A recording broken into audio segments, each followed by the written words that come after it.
Hello viewers, welcome to Manjira's kitchen. నేను మీ మంజీరానండి. ఈరోజు నేను మెంతికూర చికెన్ కర్రీ ఎలా తయారు చేయాలో చూపించబోతున్నానండి.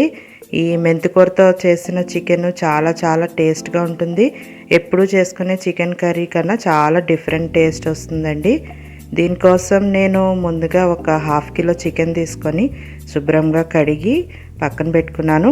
ఇప్పుడు దీనిని మనము మ్యారినేట్ చేసుకోవాల్సి ఉంటుంది.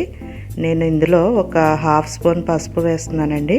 అలాగే ఒక హాఫ్ స్పూన్ సాల్ట్ కూడా వేసుకోవాలి. ఇందులోనే మనము పసుపు సాల్ట్తో పాటుగా ఇందులో ఒక స్పూన్ అల్లం వెల్లుల్లి పేస్ట్ కూడా వేసుకోవాలండి. మనము పసుపు సాల్ట్ వేయటం వల్ల చికెన్ చాలా సాఫ్ట్గా వస్తుంది. అంటే మనం ఒక హాఫ్ అన్ అవర్ పక్కన పెట్టి ఉంచుతాం కదా, అందువల్ల పసుపు చికెను చాలా బాగా పట్టి మంచి అంటే నీచు వాసన అది ఉండదు, బాగుంటుంది. ఆ తర్వాత ఇందులో ఒక హాఫ్ పెచ్చి నిమ్మకాయ కూడా పిండి అంతా బాగా కలిసేలాగా అల్లం వెల్లుల్లి పేస్టు, నిమ్మకాయ, సాల్ట్ అన్నీ కూడా చికెన్ ముక్కలకు బాగా కలిపిన తర్వాత ఒక హాఫ్ అన్ అవర్ పక్కన పెట్టుకోవాలి. ఆ తర్వాత మనం కర్రీ ప్రిపేర్ చేసుకోవడానికి స్టవ్ పైన పాన్ పెట్టుకోనండి. ఒక 3 to 4 టేబుల్ స్పూన్స్ ఆయిల్ వేసుకోవాలి. ఆయిల్ వేసుకుని వేడెక్కిన తర్వాత నేను ఒక 3 మీడియం సైజ్ ఆనియన్ తీసుకున్నాను. ఇలాగ కట్ చేసుకుని ఆనియన్ కూడా ఇందులో వేసుకోవాలి. ఈ ఆనియన్ బాగా ఫ్రై అవ్వాలండి. ఇది ఫ్రై అవ్వడమే మనకి ఎక్కువ టైం పడుతుంది, మిగతా ప్రాసెస్ అంతా ఫాస్ట్గానే అయిపోతుంది. ఇలా ఆనియన్ కొంచెం ఫ్రై అయిన తర్వాత నేను ఒక 4 చిల్లీస్ కూడా తీసుకొని ముక్కలు కట్ చేసి వేసుకున్నాను ఇందులో. ఈ రెండు కూడా బాగా వేగేదాకా మనము మగ్గించుకోవాల్సి ఉంటుంది. ఒక 5 మినిట్స్ పాటు ఇలా కలుపుకుంటూ మగ్గించుకుంటూ ఉంటే తొందరగా మగ్గిపోతుంది. ఇప్పుడు ఇందులో నేను ఒక స్పూన్ సాల్ట్ వేసానండి. మనము చికెన్లో ఒక హాఫ్ స్పూన్ వేసాం కదా, అలాగే ఇప్పుడు కర్రీకి గ్రేవీకి సరిపడా ఒక స్పూన్ సాల్ట్ వేసాను. ఈ సాల్ట్ వేయటం వల్ల కూడా మనకు ఆనియన్ తొందరగా కుక్ అయిపోతాయి. ఇలా కలుపుకొని మూత పెట్టుకుంటూ మధ్య మధ్యలో చూసుకుంటూ మగ్గించుకుంటే చూసారా ఆనియన్ అంతా బాగా ఫ్రై అయిపోయింది కదా. ఇప్పుడు ఇందులో మనం ఒక స్పూన్ అల్లం వెల్లుల్లి పేస్ట్ వేద్దామండి. మనము ఆల్రెడీ చికెన్లో కూడా ఒక స్పూన్ వేసుకున్నాం కదా, అలాగే ఇందులో గ్రేవీకి సరిపడా ఒక స్పూన్ అల్లం వెల్లుల్లి పేస్ట్ వేసుకొని ఇది కూడా బాగా పచ్చివాసన పోయేదాకా ఫ్రై చేసుకోవాలి.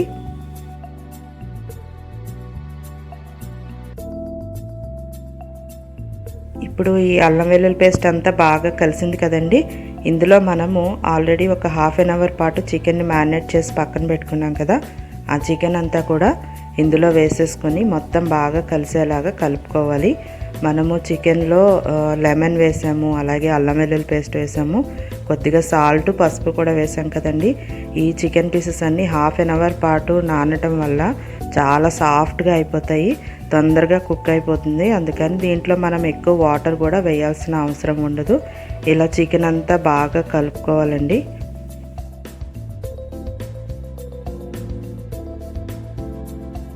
ఇప్పుడు ఇదంతా బాగా కలుపుకున్న తర్వాత ఈ కర్రీకి సంబంధించిన అన్ని ఇంగ్రీడియంట్స్ ఒక్కొక్కటి ముందే వేసేసుకోవాలండి. నేను ఇప్పుడు చెప్తున్నాను కదా, ఇందులో ముందు నేను 2 స్పూన్స్ కారం వేసాను.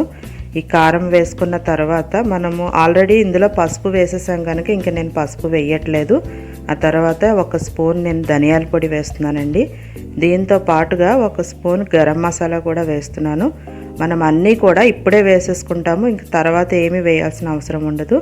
ఈ కారము, ధనియాల పొడి, గరం మసాలా వేసుకున్నాక ఒకసారి ముక్కలకి బాగా పట్టేలాగా కలుపుకోవాలి.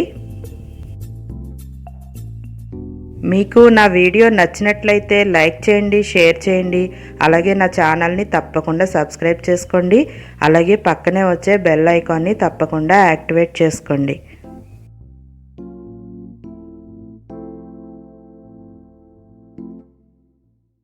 మనము ఇలాగ కారము, మసాలాలు అన్నీ వేసిన తర్వాత ఒక 2 మినిట్స్ పాటు కొంచెం ఇలా కంటిన్యూస్గా కలుపుకుంటూ ఫ్రై చేసుకోవాలండి. ఇలా మసాలాల్లో చికెన్ ఫ్రై అయితే మంచి టేస్ట్ వస్తుంది, పీసెస్ అన్నీ చాలా టేస్ట్గా ఉంటాయి. ఇప్పుడు ఇలాగ చూడండి కొంచెం ఆయిల్ అది కనిపిస్తుంది కదా. ఇప్పుడు ఇందులో నేను ఒక కప్పు మెంతికూర తీసుకున్నాను.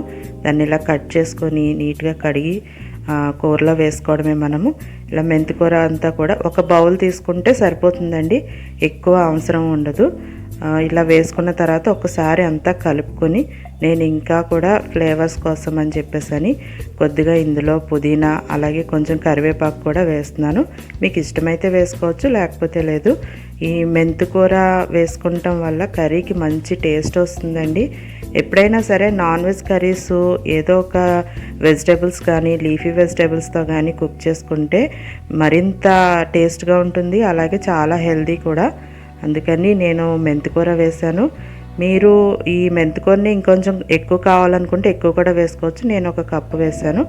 అన్నీ కలుపుకున్న తర్వాత కొద్దిగా వాటర్ యాడ్ చేసుకోవాలండి. ఇందులో ఎక్కువ వాటర్ వేయాల్సిన అవసరం ఉండదు. చికెన్ మనం మ్యారినేట్ చేసుకున్నాం కదా ఆల్రెడీ, అందుకని సాఫ్ట్గా కుక్ అయిపోతుంది. అలాగే చికెన్లో కూడా కొంచెం వాటర్ ఉంటుంది కదా, అది ఇది అంతా సరిపోతుంది. అందుకని ఒక హాఫ్ కప్పు వేసుకుంటే సరిపోద్ది. ఇలా వేసుకున్నాక కలుపుకొని మనం ఒక చిన్న బాయిల్ వచ్చిన తర్వాత మనము మంటని లో ఫ్లేమ్లో పెట్టేసుకొని మూత పెట్టి ఒక 5 to 10 minutes పాటు కుక్ చేసుకుంటే సరిపోతుందండి. మన కర్రీ రెడీ అయిపోతుంది.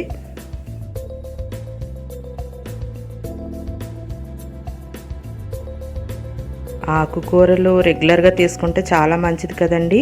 ఇలాగ నాన్ వెజ్తో పాటు వేసి వండితే చాలా టేస్ట్గా ఉంటాయి. చూడండి మన కర్రీ రెడీ అయిపోయింది. ఆయిల్ అంతా పైకి వచ్చింది కదా. ఇప్పుడు మనం దీన్ని డిష్ అవుట్ చేసేసుకుందాం. అంతేనండి, వేడి వేడి మెంతికూర చికెన్ కర్రీ చాలా చాలా టేస్టీగా వేడిగా రెడీ అయిపోయింది. దీన్ని మనము రైస్లోకి తీసుకోవచ్చు, చపాతీలోకి తీసుకోవచ్చు, ఎందులోకైనా చాలా టేస్ట్గా ఉంటుంది. ఇలా మనం కొత్తిమీరతో గార్నిష్ చేసుకొని ఇంకా సర్వ్ చేసేసుకోవడమేనండి. ఇవి పీసెస్ చాలా సాఫ్ట్గా చాలా టేస్ట్గా ఉంటుంది. తప్పకుండా ట్రై చేయండి.